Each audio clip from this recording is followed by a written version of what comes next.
ఇట్లా ఉన్నాను 22 రోస్టర్ కానీ 26 కులాలు ఉన్న మాల అనుబంధ కులాలు ఉన్న 26 కులాలకు రోస్టర్ 22 రోస్టర్లు ఇచ్చాము. అయితే 22 రోస్టర్లు ఇవ్వడం వల్ల ఇప్పుడు ఓసీలకి, బీసీలకి, ఈడబ్ల్యూఎస్ వాళ్ళకి ఇక్కడనేమో 6 రోస్టర్ పాయింట్స్ ఇచ్చారు, బీసీలకి 6 ఇచ్చారు, అదేవిధంగా ఎస్టీలకు 2 ఇచ్చారు, మన దానివల్ల ఏమవుతుందంటే విద్య, ఉద్యోగ, ఉపాధి అవకాశాలు ఈ కమ్యూనిటీకి నష్టం జరుగుతాం. ఇప్పుడు యాక్చువల్గా ఏంటంటే ఇది చూసేది సెక్రటరీ అంటే ఇప్పుడు రోస్టర్ పాయింట్స్ డిసైడ్ చేసేది ఏంటంటే తెలంగాణ స్టేట్ మన సర్వీస్లో చీఫ్ సెక్రటరీ పరిధి ఉంటుంది. జిఏడి వాళ్ళని చూస్తాను, జిఏడి వాళ్ళతో మాట్లాడతాను చెప్పారు.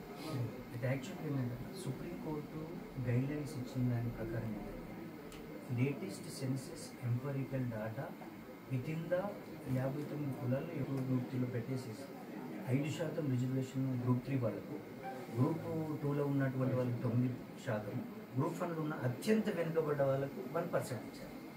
1% వాళ్ళ పాపం వాళ్ళకు కూడా అన్యాయం జరుగుతుంది.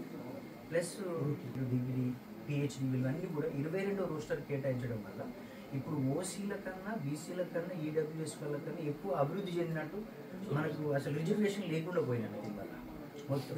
సెక్రటరీ సోషల్ వెల్ఫేర్ చూసేది జిఏడి ఈ రోస్టర్ కూడా ఇప్పుడు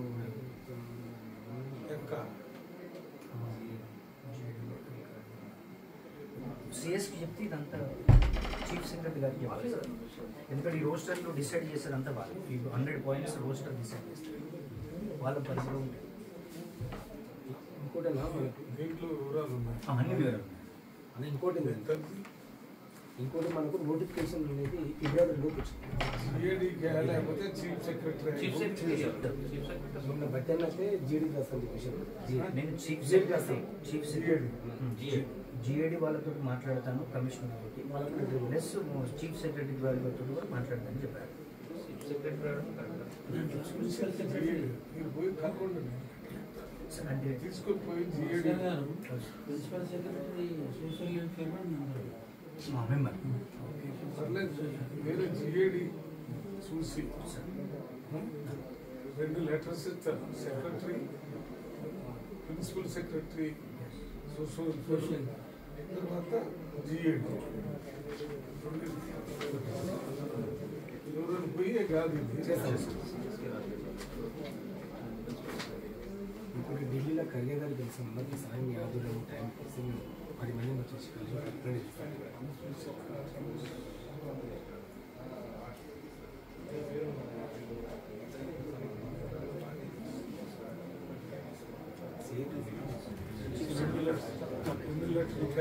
ఒక్కసారి మాకు ఢిల్లీలో మీ ఆధ్వర్యంలో 10 మంది ముస్లిం ఖర్గేదారు